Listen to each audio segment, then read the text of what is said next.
À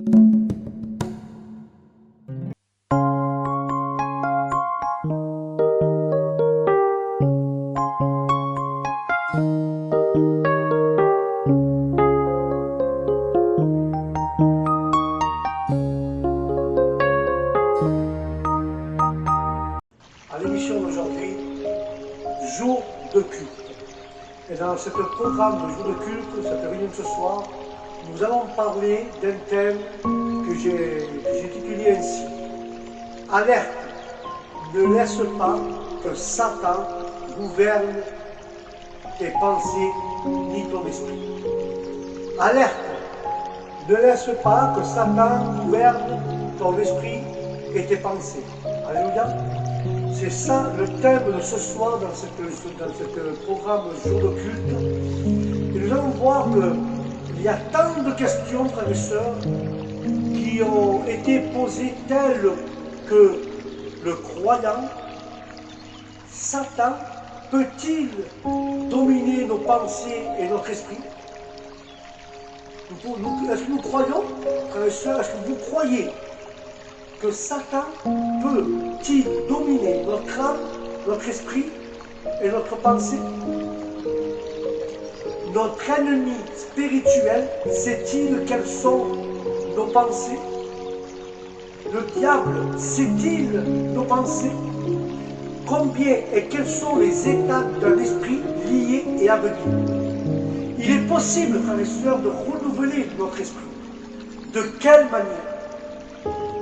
Quelles sont les étapes à envisager? Le livre d'Éphésiens 6:12 dit: parce que nous ne luttons pas contre des gens, comme nous, mais contre les mauvais esprits qui agissent au ciel. Ils imposent leur autorité et leur pouvoir dans le monde. Mais aujourd'hui, frères et sœurs, le grand devoir que nous avons, les enfants de Dieu, les enfants de Dieu doivent obéir à Dieu, comme les enfants obéissent à leurs parents. Et cette obéissance, frères et sœurs, cette obéissance comprend le respect intérieur, aussi bien que les actes extérieurs et de toutes les époques, car la prospérité est accompagnée de ceux qui se distinguent par l'obéissance à Dieu, comme les enfants obéissent à leurs parents.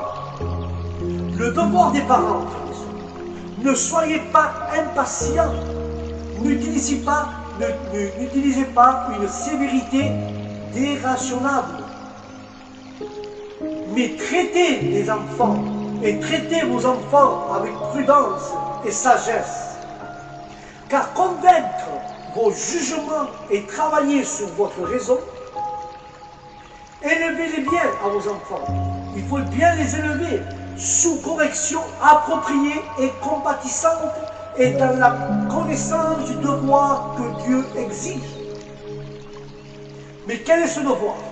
Ce devoir est souvent négligé même parmi ceux qui professent l'Évangile. Beaucoup détournent leur enfant de la religion, mais cela n'excuse pas la désobéissance des enfants de Dieu. Alléluia. Ça n'excuse pas la désobéissance de Dieu, frères et sœurs. Car Dieu seul Dieu peut changer le cœur, mais il donne des exemples de parents qui répondent à leurs prières. Mais la principale préoccupation, frères et sœurs, est que nos enfants, qu'ils soient riches et prospères, ça c'est la préoccupation qu'ont les parents. La principale préoccupation qu'ont les parents, c'est que leurs enfants soient riches et prospères. Alors, quoi qu'il arrive à leur âme, ils doivent rechercher la bénédiction de Dieu. Ils doivent premièrement rechercher la bénédiction de Dieu. Il faut que vos enfants vous préoccupez pour qu'ils cherchent la bénédiction de Dieu. Car le livre des Romains 12:2, il dit: et ne vis pas comme tout le monde vit. Ne vis pas comme tout le monde dit. Au contraire, changez votre façon d'être et de penser. Ne vous vengez pas à faire le mal. De cette façon, frères et sœurs, ils pourront reconnaître ce que Dieu veut et ce que Dieu ce que Dieu veut, ce que Dieu il veut que tu fasses. C'est-à-dire, tout ce qui est bon et agréable et parfait envers Dieu, tu dois le faire. Car l'apôtre augmente et prouve diverses doctrines qui sont appliquées dans la pratique. Il insiste ici sur le devoir important dérivé des principes de l'Évangile. Et nous voyons, il supplia les Romains, comme ses frères en Christ, par la miséricorde de Dieu, de lui présenter leur corps comme un sacrifice vivant. Alléluia. Amen. Alléluia. Nous devons présenter notre corps comme un sacrifice vivant. Et ceci, c'est un appel puissant. Nous recevons chaque jour, frères et sœurs, chaque jour nous recevons du Seigneur les fruits de sa miséricorde. Tout ce que nous sommes, tout ce que nous avons, tout ce que nous pouvons faire, nous devons le faire pour lui rendre et être agréable à Dieu. Il faut que ce soit agréable envers Dieu, car la conversion et la sanctification sont le renouveau de l'esprit. Alléluia. Un changement, non de la substance, mais des qualités de l'âme. Car le progrès de la sanctification, c'est mourir de plus en plus au péché et vivre de plus en plus pour Dieu. Ça, c'est la sanctification. Mourir au péché et vivre pour Dieu. Le grand ennemi de ce renouveau et de conformité de ce monde ne tombe pas dans les coutumes de ceux qui marchent dans les convoitises de la chair, ceux qui se soucient des choses terrestres, mais laisse que l'œuvre du Saint-Esprit commence d'abord dans la compréhension et se poursuit dans la volonté, car les affections de la conversion jusqu'à ce qu'il ait un changement dans l'homme tout entier et qui soit à la ressemblance de Dieu et à la connaissance de Dieu. Alléluia. Car la justice est la vraie sainteté. Par conséquent, être pieux, c'est s'abandonner à Dieu. Car notre esprit est un champ de bataille spirituelle, frères et sœurs. Car l'œuvre de Dieu fait partie intégrale de l'être humain. Car l'esprit, frères et sœurs, est l'un des domaines qui doit être gardé. Première Thessaloniciens 5,23. Que le Dieu de paix vous garde entièrement dévoué à son service. Qu'il vous garde sans péché jusqu'au retour de notre Seigneur Jésus-Christ. Et enfin, que ni notre esprit, ni notre âme, ni notre corps ne soient coupables devant Dieu. Car le Christ ne l'a pas révélé aux apôtres. Il y a des moments et des saisons pendant lesquelles nous pouvons travailler. Et il est de notre devoir et de notre intérêt de les connaître et de les observer. Alléluia. Nous devons les connaître et les observer, frères et sœurs. Mais quand au moment où nous devrions abandonner notre compte,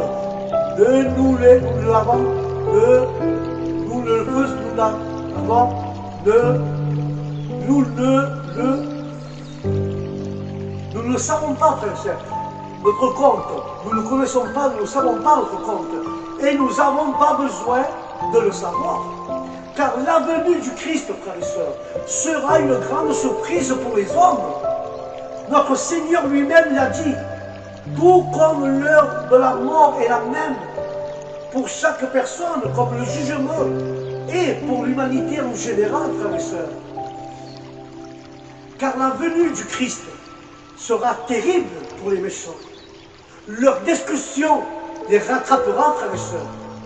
Alors qu'ils rêvent de bonheur et s'adonnent à des vains divertissements, il n'aura aucun moyen d'échapper à la terreur ou au châtiment de ce jour-là.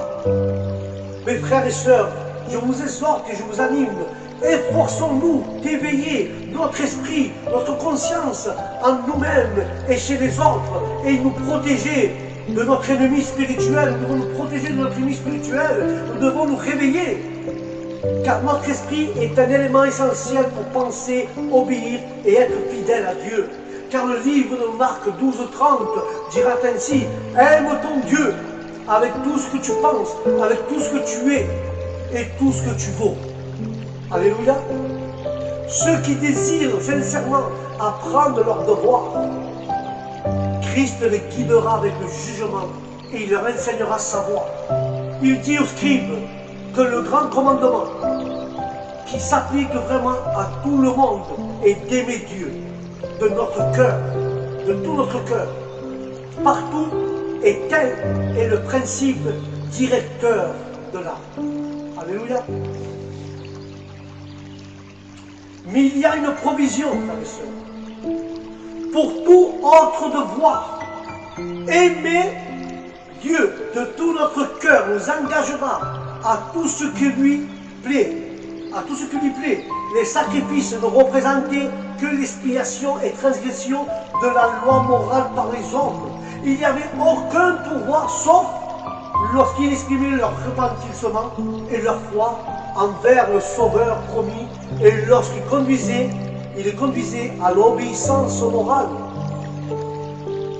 Bien au contraire, frères et sœurs, nous sommes des pécheurs condamnés. Nous avons besoin de repentance et de miséricorde. Car le Christ a approuvé ce que le scribe a dit et l'a encouragé.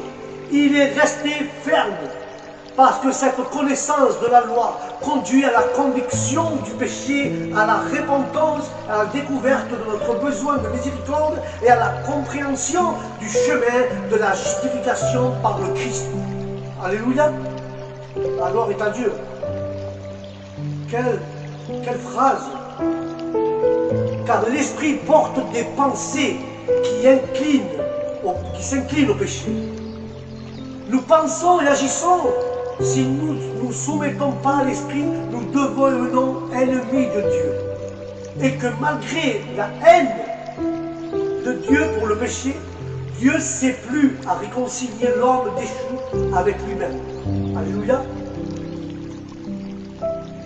Et si nous sommes convaincus que nous étions ennemis dans notre esprit, pour avoir fait des mauvaises œuvres et pour que nous sommes maintenant réconciliés avec Dieu par le sacrifice de la mort de Jésus-Christ dans notre nature, nous n'essayerons pas d'expliquer ou de réfléchir pleinement à la compréhension de ces mystères. Alléluia.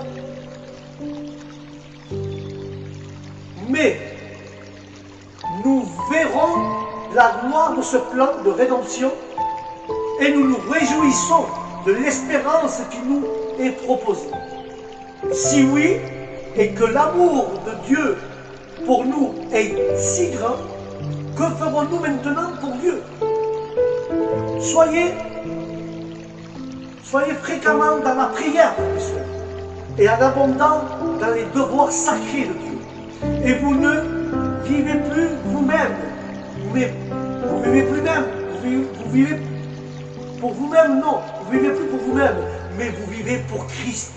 Car Christ est mort pour nous. Mais pourquoi? Que nous devrions encore vivre dans le péché? Non. Mais que nous mourrons au péché et vivons désormais? Non. Pour nous-mêmes, mais pour celui qui s'appelle Jésus. Nous vivons pour lui. Dans ce monde, Genèse 6,5 dit, dans ce monde, la méchanceté des hommes et des femmes augmentait. Ils pensaient toujours à faire le mal, et seulement le mal. Quand Dieu a vu tant de mal en eux, la chose la plus remarquable dans le vieux monde est sa destruction par le déluge.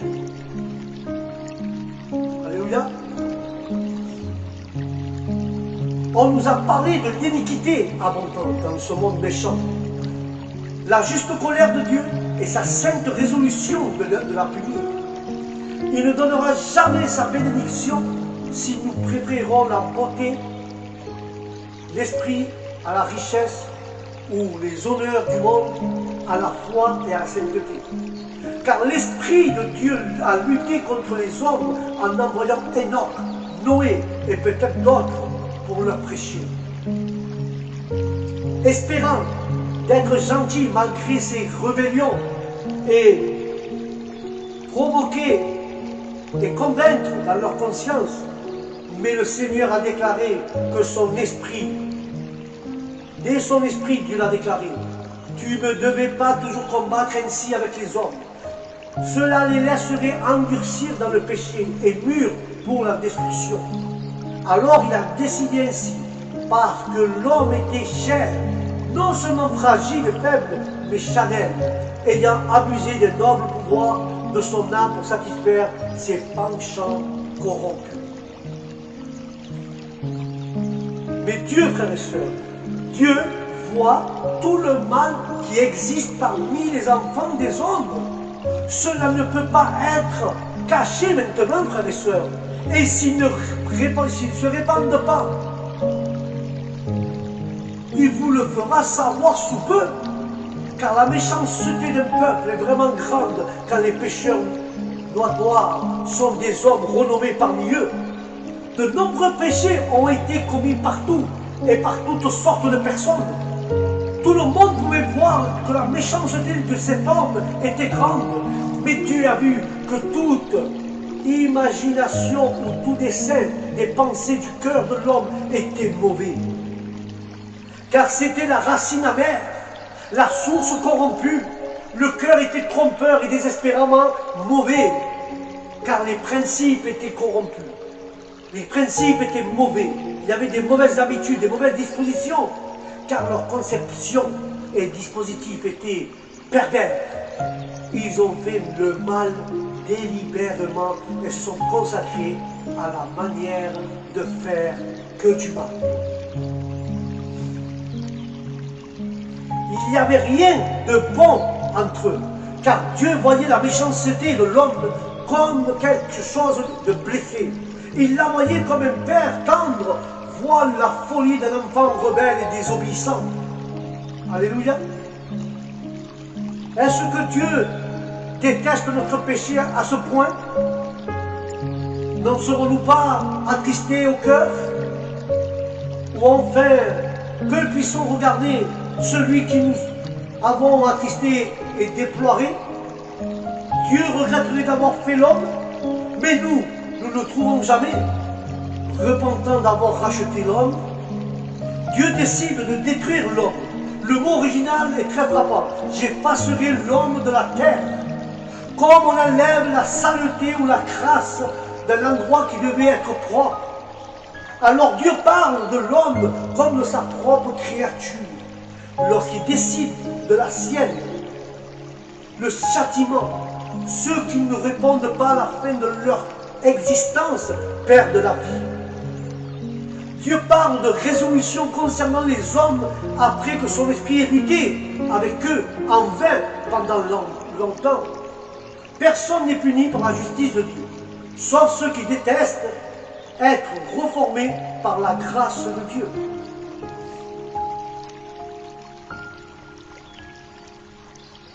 Livre des Éphésiens, chapitre 2, verset 3. Avant que nous nous comportions ainsi et vivions en obéissant aux mauvais désirs de notre corps et de notre esprit, nous méritons à juste titre d'être punis par Dieu.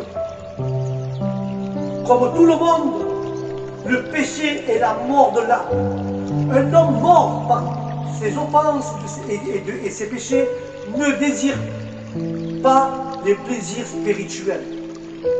Alléluia. Quand nous regardons un cadavre, cela procure une sensation horrible. Un esprit qui ne meurt jamais s'est enfui en laissant les ruines d'un homme. Mais si l'on voyait les choses correctement, nous devrions être bien plus touchés par l'idée d'une âme morte que d'un esprit perdu et déchu. Un état de péché est un état de conformité à ce monde. Les hommes méchants sont l'esclave du diable, de Satan, car Satan est l'auteur de ce caractère charnel et orgueilleux qui existe chez nous et qui existe chez les hommes impies. Ça existe chez les hommes impies, frères et sœurs.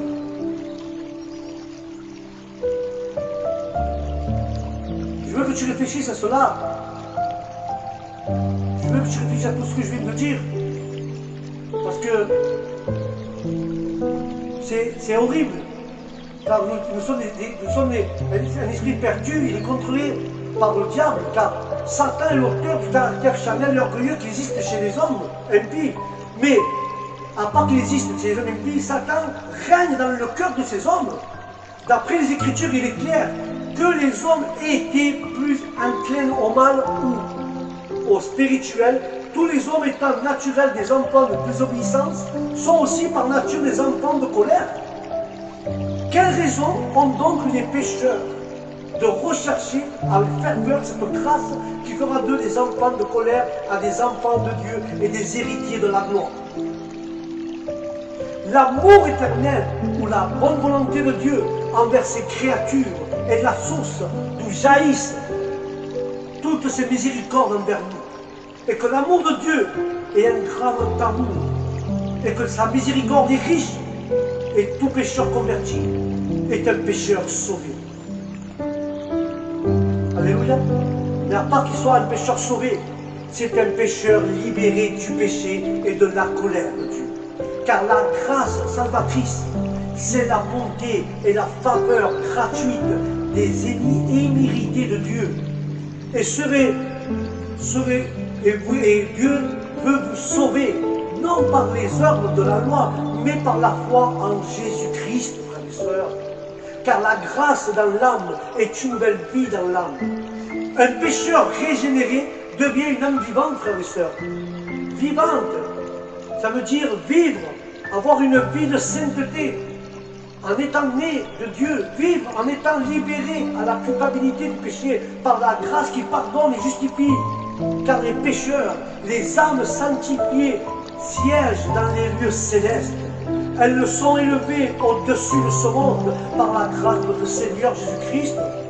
Car la bonté de Dieu dans la conversion et le salut des pécheurs, jusqu'à présent, encourage les autres à venir et à l'avenir, à espérer en sa grâce et à sa miséricorde. Car notre foi, notre conversion et notre salut éternel ne se font pas dans les œuvres, en tant que personne ne puisse se vanter, frère et sœur. Alléluia. Mais comment sont faites? Avec la connaissance de sa volonté et le Saint-Esprit produit un tel changement en nous que nous glorifions Dieu par notre bonne conversion et notre persévérance dans la sainteté. Personne dans les Écritures ne peut abuser de cette doctrine, ni l'accuser quiconque tendance au mal. Tous ceux qui le font ont aucune excuse. Ceux qui font le mal, ils n'ont aucune excuse. Car la croissance spirituelle peut être affectée par des combats spirituels. Pour conquérir les forces spirituelles, il faut d'abord gagner les batailles dans le mental.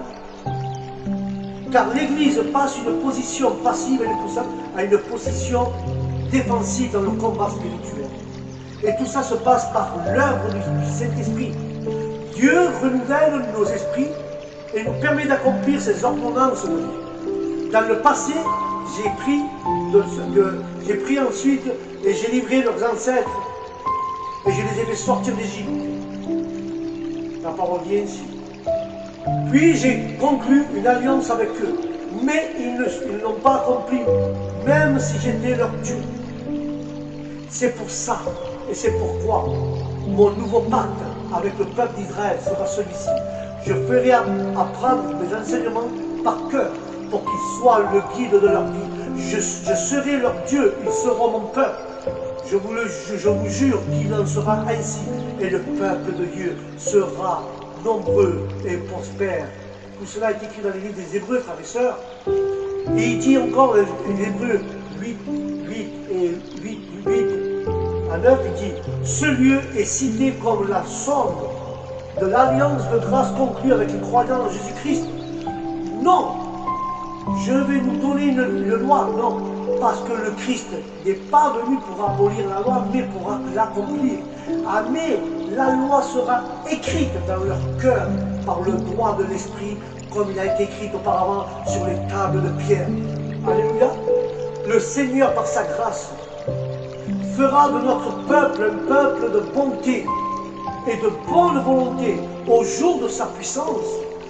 Tout le monde connaîtra le Seigneur, tous seront accueillis dans la connaissance de Dieu et ils auront les moyens d'atteindre cette connaissance. Il y aura une effusion du Saint-Esprit au moment où l'Évangile sera publié. Personne ne périra finalement sauf à cause de ses propres péchés. Alléluia. Aucun de ceux qui nous sont disposés à accepter le salut du Christ, car cette alliance est possible grâce à l'œuvre du Seigneur Jésus-Christ. Si Dieu habite pas dans nos esprits, alors Satan se battra pour le dominer. Premier livre, épître de Jean 5, 18, il dit « Nous savons que les enfants de Dieu ne pêchent pas, parce que Jésus-Christ, le Fils de Dieu, prend soin d'eux et que le diable ne peut pas leur faire du mal. » Et quand nous prenons aussi le même chapitre, épître de Jean, premier épître de Jean 5, 19, il dira « Nous savons que nous sommes de Dieu et que le reste des hommes dans le monde sont dominés par le diable. Toute l'humanité est divisée en deux parties, ceux qui appartiennent à Dieu, ceux qui appartiennent au malin. Les vrais croyants appartiennent à Dieu. Ce sont de nombreux. Les vrais croyants appartiennent à Dieu. Ils sont de Dieu et de lui et pour lui. Tandis que les autres, de loin le plus grand nombre, sont au pouvoir du diable. Ils font leur travail et soutiennent leur cause. Cette déclaration généralement inclut tous les incroyants. Quelle que soit leur position ou leur situation, ou quel que soit le nom qui leur est donné, le Fils conduit les croyants au Père. Et ils sont dans l'amour et la faveur de Dieu. En union avec Dieu, ils seront, par la demeure et l'œuvre du Saint-Esprit. Heureux sont ceux à qui il a été accordé de savoir que le Fils de Dieu est venu et avoir un cœur sur lequel faire confiance et s'appuyer sur lui qui est vrai. Que se passe-t-il? Satan crée une forteresse dans notre esprit. Nous n'aurons pas de liberté spirituelle. Nous n'aurons pas de paix intérieure ou communion acquérante envers Dieu. Notre esprit sera soumis à des pensées pécheresses. Nous n'aurons pas d'autorité spirituelle contre Satan. Alors, Dieu connaît l'état de l'esprit. Psaume 7, 9. Tu es un Dieu juste et tu connais nos pensées.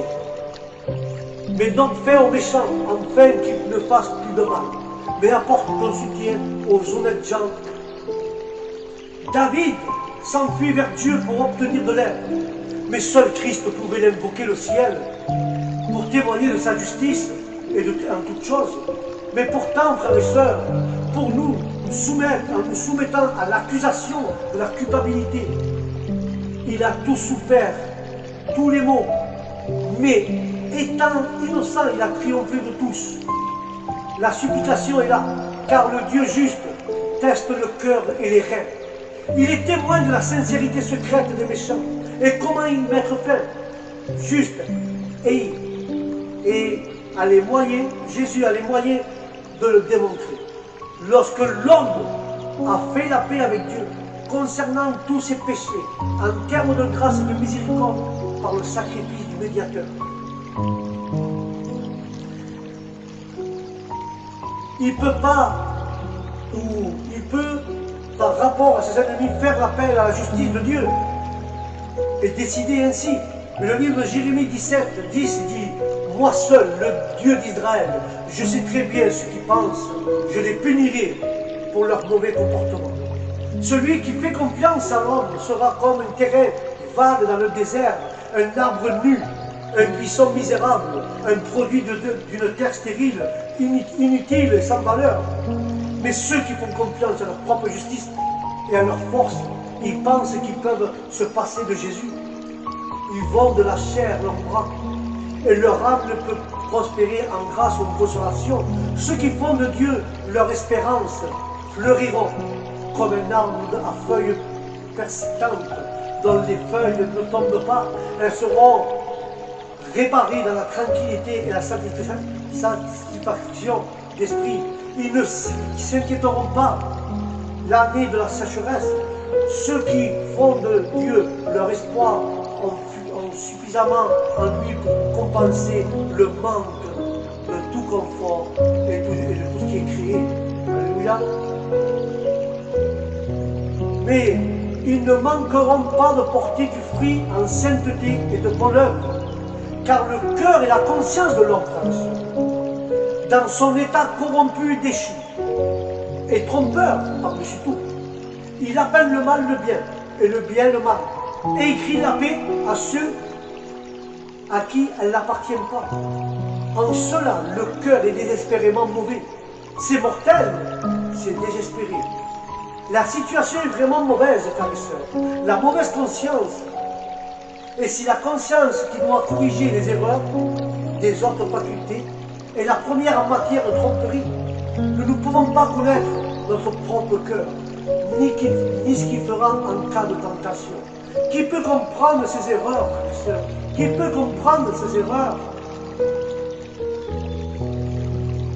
Nous pouvons encore moins connaître le cœur des hommes ou dépendre d'eux. Ceux qui croient le témoignage de Dieu dans cette affaire et apprend à surveiller son propre cœur, il trouvera ce que c'est une image correcte. C'est bien que Christ. Et va apprendre de nombreuses leçons pour diriger sa conduite. Mais beaucoup de choses dans notre propre cœur et dans celui des autres resteront inconnues, frères et sœurs. Mais cependant, quel que soit le mal qui se trouve dans le cœur, n'oublie pas, Dieu le voit. Cela peut être imposé aux hommes, mais cela ne peut pas être trompé à Dieu. Celui qui acquit des richesses et non des droits même, s'il met dans son espérance, il n'en jouissera pas. Cela montre à quel point il est irritant pour un homme du monde à la mort de devoir abandonner sa richesse. Mais même si la richesse n'atteindra pas un autre monde, la culpabilité et les tourments éternels le feront. Alléluia. L'homme riche aspire à la propriété et s'assoit pour y réfléchir, mais il n'en tire jamais aucune satisfaction. Par des voies de pécheresse, il aboutit à rien. Soyons sages, frères et sœurs, dans le temps, ce que nous accomplissons-le honnêtement, et ce que nous avons, utilisons-le charitablement, afin que nous soyons sages pour l'éternité. Si nous ne revenons pas par l'esprit, l'ancienne nature prendra le dessus.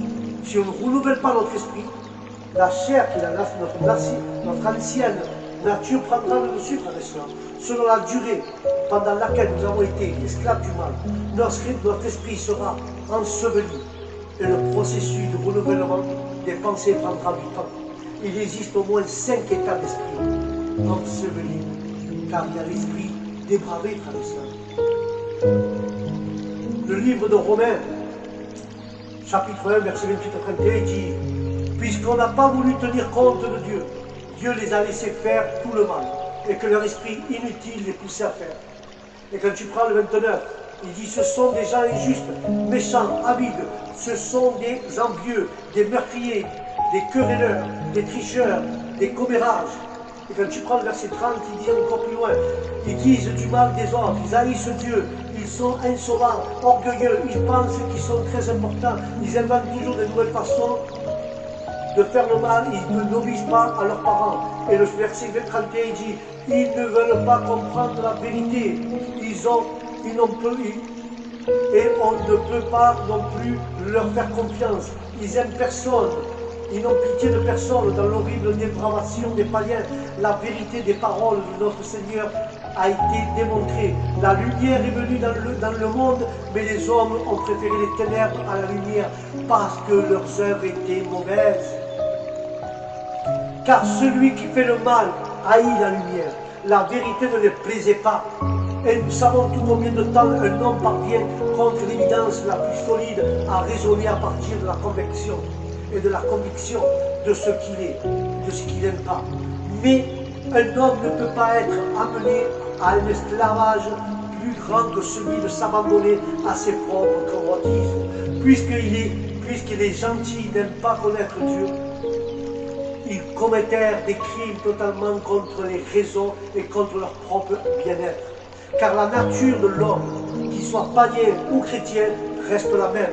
Et les accusations de l'apôtre s'appliquent plus ou moins à l'état et au caractère des hommes à tout moment, jusqu'à ce qu'ils se soumettent complètement à la foi de notre Seigneur Jésus-Christ, pour qu'ils soient renouvelés par la puissance divine. Quand ils mettent complètement la foi en Jésus, ils sont renouvelés par la puissance divine. Il n'y a jamais eu un homme qui n'ait en lieu de déplorer ses forces de corruption et de son aversion secrète pour la volonté de Dieu.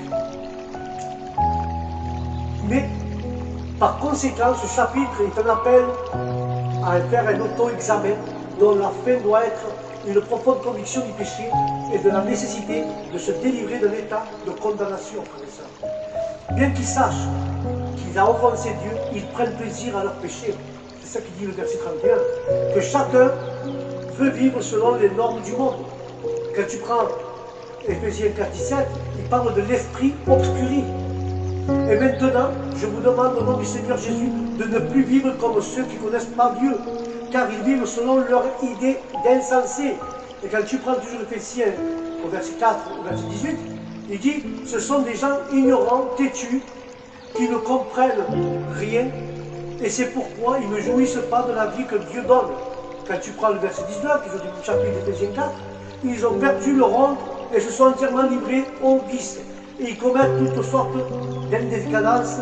L'apôtre a chargé les Célestiens au nom et par l'autorité du Seigneur Jésus de ne pas ressembler aux païens non convertis qui marchent dans les vaines imaginations et des affections charnelles.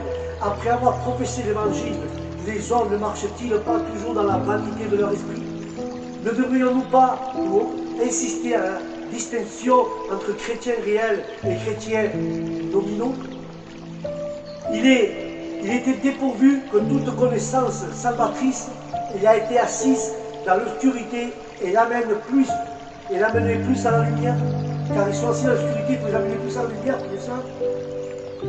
Ils avaient une inversion et une haine pour une vie de sainteté qui n'est pas seulement le mode de vie que Dieu exige et approuve et par laquelle nous vivons pour lui, mais qui a une certaine ressemblance, frères et sœurs, avec Dieu, lui-même dans sa pureté, sa justice, sa vérité, sa bonté, car la vérité de notre Seigneur Jésus-Christ apparaît dans sa beauté, dans sa puissance, lorsqu'il apparaît comme un Jésus. Quand Jésus apparaît, là nous voyons que tout change, car la nature corrompue s'appelle homme. Comme le corps humain, il est constitué de différentes parties qui se soutiennent, se renforcent mutuellement. Les désirs du pécheur sont les convoitises trompeuses. Ils trompent le bonheur aux hommes, mais ils rendent plus malheureux et les mènent à la destruction. Alléluia. Ils ne sont pas soumis et mortifiés. Il faut donc qu'ils soient dépouillés comme un vieux vêtement, un vêtement impur. Ils doivent être soumis et mortifiés. Mais il ne suffit pas de se débarrasser des principes corrompus. Nous devons avoir des gens qui sont païens, car l'homme nouveau signifie la nouvelle nature, la nouvelle créature dirigée par un nouveau principe, y compris la grâce régénératrice qui permet à l'homme de mener une nouvelle vie de justice et de sainteté. Ceci est créé ou produit par la puissance du Tout-Puissant Dieu. Gouvernés par la dureté du cœur et de l'insensibilité, ils se livrent à l'uxure dans leurs pensées et de leurs actions. Dans leur esprit, ils sont embrumés, morts dans les offenses et dans leurs péchés. Car selon le livre de Corinthiens 4, il dit, la bonne nouvelle nous parle de la grandeur du Christ, et Christ à son tour nous montre la grandeur de Dieu. Ce message brille tellement, ce message brille comme la lumière, mais ceux qui ne croient pas ne peuvent pas le voir, parce que Satan ne leur permet pas. Les meilleurs hommes s'épanouissent. Il y a des hommes aussi qui s'évanouissent. Ils ne reçoivent pas la miséricorde de Dieu.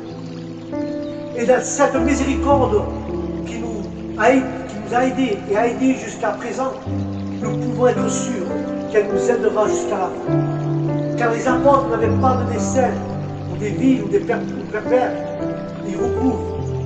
Ils étaient recouverts de prétentions justes et trompeuses. Ils n'ont pas essayé de donner de la valeur à leur ministère. Mais la sincérité ou la droiture maintiendront l'opinion favorable des hommes sages et bons. Alléluia. Car le Seigneur Jésus-Christ, frères et sœurs, par son évangile, fait une glorieuse découverte dans l'esprit des hommes. Mais le dessein du diable est de maintenir les hommes dans l'ignorance. Et quand il ne peut pas garder la lumière de l'évangile de Christ hors du monde, il n'épargne aucun effort pour détourner les hommes de l'évangile ou contre lui. Car le rejet de l'évangile, frères et sœurs, remonte ici à l'aveuglement volontaire et à la méchanceté du cœur humain. Le soi n'était ni le but ni la fin de la prédication des apôtres. Ils prêchaient Christ comme Jésus, le Sauveur et Libérateur, qui sauve perpétuellement tous ceux qui viennent à lui, tous ceux qui viennent à Dieu. Alléluia. Mais nous voyons, frères et sœurs, qu'il y a quelque chose que je veux vous parler de l'esprit Chanel, qui se trouve dans Romains 8, de 5 à 8. Ceux qui vivent sans contrôler leurs mauvais désirs ne pensent qu'à faire le mal. Mais ceux qui vivent en obéissance au Saint-Esprit ne pensent, frères et sœurs, ne pensent à toutes les mauvaises choses que notre corps désire. Alors, nous serons séparés, frères et sœurs. Nous serons séparés. Si nous corrigeons les mauvaises choses, alors nous serons séparés de Dieu. Mais si nous pensons uniquement à ce que le Saint-Esprit désire, alors nous aurons la vie et la paix éternelle. Ceux qui ne contrôlent pas leurs mauvais désirs ne pensent qu'à faire le mal. Ils sont ennemis de Dieu parce qu'ils ne veulent ni ne peuvent obéir à la loi de Dieu. Par conséquent, ceux qui vivent en obéissant à leurs mauvais désirs ne peuvent pas lui plaire. Les croyants peuvent être punis par le Seigneur, mais ils ne seront pas condamnés avec le monde. C'est différent, ça, frères et sœurs. Par leur union en Christ et par la foi en notre Seigneur Jésus, ils sont ici assurés. Quel est le principe de votre promenade? La chair ou l'esprit? L'ancienne nature ou la nouvelle? La corruption ou la grâce? Pour quel d'entre eux et pour quel d'entre eux prenons-nous des mesures? Par lequel nous gouvernons-nous? C'est la chair qui nous gouverne? C'est l'ancien esprit, l'esprit naturel, ou c'est la corruption, ou c'est la grâce qui te contrôle et qui te gouverne? La volonté non renouvelée ne peut respecter pleinement aucun commandement. Et la loi, outre les devoirs extérieurs, exige l'obéissance intérieure. Dieu a montré son horreur vers le péché par les souffrances de son Fils dans la chair, afin que la personne du croyant puisse être pardonnée et justifiée. Ainsi, la justice divine était satisfaite à la voie du salut étant ouverte aux pécheurs, que par l'Esprit la loi d'amour est écrite dans le cœur, et bien que la justice de la loi ne soit pas accomplie par nous, pourtant béni soit Dieu, elle s'accomplit en nous. Il y a chez tous les vrais croyants ceux-là qui répondent à l'intention de la loi, mais la faveur de Dieu, le bien-être de l'âme, les préoccupations de l'éternité sont des choses de l'esprit qui concernent ceux qui suivent l'esprit. Dans laquelle et dans quelle direction nos pensées se déplacent-elles? Avec le plus grand plaisir. Où vont nos plans et nos artificiers?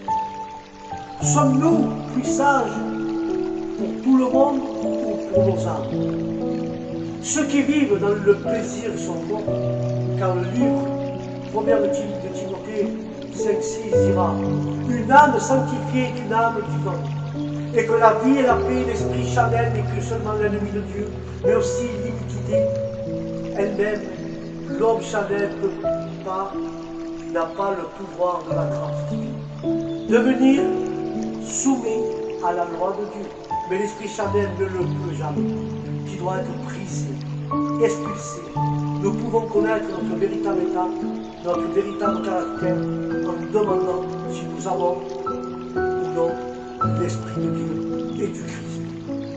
Mais Timothée va encore plus loin dans le verset 9.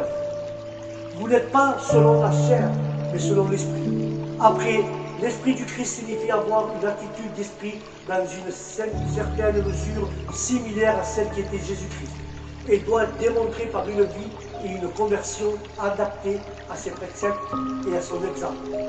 L'esprit peut se contaminer. 1 de Tite 1, 15 et 16. Ceux qui obéissent sincèrement à Jésus considèrent que tout est bon, mais ceux qui ne l'obéissent pas ou ne lui font pas confiance croient que rien n'est bon. Ils ne pensent qu'au mal et leur conscience ne les dérange pas. Mais toujours le titre, au verset 16, dit: ils disent qu'ils connaissent Dieu, mais quand on voit le mal qu'ils font, on sait ce n'est pas vrai. Ils sont hargneux, désobéissants, ils ont de la haine, incapables de faire quoi que ce soit, et ils ne sont pas capables de faire du bien. Ce sont des faux enseignants qui sont décrits, car les ministres fidèles doivent s'y opposer à temps, afin que lorsque leur folie devienne évidente, ils ne puissent pas aller plus loin. Ils avaient un but ignoble dans ce qu'ils ont fait: servir à l'intérêt du monde sous prétexte de religion. Parce que l'amour de l'argent est la racine de tous les maux. Il faut résister à ces personnes et leur faire honte grâce à la sainte doctrine des Écritures. Les actions honteuses, le reproche des païens doivent être loin des chrétiens. Le mensonge et le mensonge, la ruse envieuse, la cruauté, les pratiques brûlantes et sensuelles, l'oisiveté, la paresse sont des péchés condamnés, même par la lumière de la nature. Mais la douceur chrétienne est aussi loin de négliger le péché et l'erreur que de laisser aller à la colère et à l'impatience des sœurs. Eh bien, qu'il puisse y avoir une différence de caractère entre les nations, le cœur de l'homme, en tout temps et en tout lieu, il est trompeur et désespérément mauvais. Mais les réprimandes les plus sévères doivent viser le bien de ceux qui ont réprimandé. Et la solidité dans la foi est la plus désirable, la plus nécessaire. Pour les contaminés et les croyants, frères et sœurs, rien n'est plus pur. Ils abusent et transforment les choses licites en bonnes, en bonnes péchés. Mais beaucoup prétendent connaître Dieu, mais dans leur vie, ils nient et le rejettent. Voyez l'état misérable des hypocrites qui ont l'apparence de la pitié, mais n'ont aucun pouvoir. Cependant, ne soyons pas si prompts à imposer cette accusation aux autres, ni si prudents qu'elle ne s'applique à nous-mêmes. Pensez aux choses de Dieu, pensez à l'Esprit de Dieu, vivez en harmonie avec l'Esprit de Dieu, et vivez en harmonie avec Dieu pour lui faire et pour lui plaire. Le chrétien doit comprendre le processus du renouvellement de l'Esprit. Je vais conclure avec cela pour ce message de jour de culte. Et pour accomplir la volonté, il y a un processus pour renouveler l'esprit. À quoi ça sert? Pour renouveler l'esprit, pour accomplir la volonté de Dieu, frères et sœurs. Nous devons renouveler notre esprit. Il est important de rompre avec la philosophie et les idées du monde et de l'homme ancien. L'esprit de l'homme nouveau doit prévaloir dans nos esprits. Le renouveau implique de changer toute accumulation, enseignement et des pratiques dans lesquelles nous avons été élevés pendant de nombreuses années. Alléluia. Quand le livre d'Éphésiens, chapitre 2 à la 3, il dit: les 5 fondements pour le renouvellement de notre esprit se produisent sont le renouvellement par le sang de Jésus-Christ. Il nous purifie des pensées de péché et d'une conscience qui nous accuse à nous. le renouveau par le Saint-Esprit. Le Saint-Esprit est Dieu vivant en nous. Il peut opérer la transformation de notre esprit. Il suffit de le laisser agir, car le Saint-Esprit s'occupe de tous les domaines de notre vie. Si nous le laissons agir, il le fera. Et si nous le laissons agir, cela renforcera notre esprit. Car le chrétien est appelé à garder jalousement son esprit. Cela peut ouvrir la porte à l'ennemi, à Satan. Et Satan peut établir une forteresse avec de mauvaises pensées qui se reflètent finalement dans des actes pécheurs. Alors que faire? Et je conclue avec cela. Que faire? Laissons le Saint-Esprit gouverner de notre vie et de notre bien-être. C'est essentiel. Et entreprendre avec l'aide de Dieu le renouvellement de notre esprit qui comprend le remplacement des vieux principes de ces choses du monde par les principes du royaume de Dieu. Alléluia. Laissons le Saint-Esprit gouverner dans notre âme, dans notre esprit, dans notre être. Ainsi, il va nous renouveler notre esprit. Il va remplacer ces choses vieilles du monde par les principes du royaume de Dieu. Alléluia. Voilà mes frères et mes sœurs, c'était la réunion de ce soir, jour de culte. Je vous dis à la prochaine réunion avec la grâce de Dieu. Que Dieu vous bénisse, que la paix de Dieu soit avec vous. Je vous dis au prochain programme. Shalom.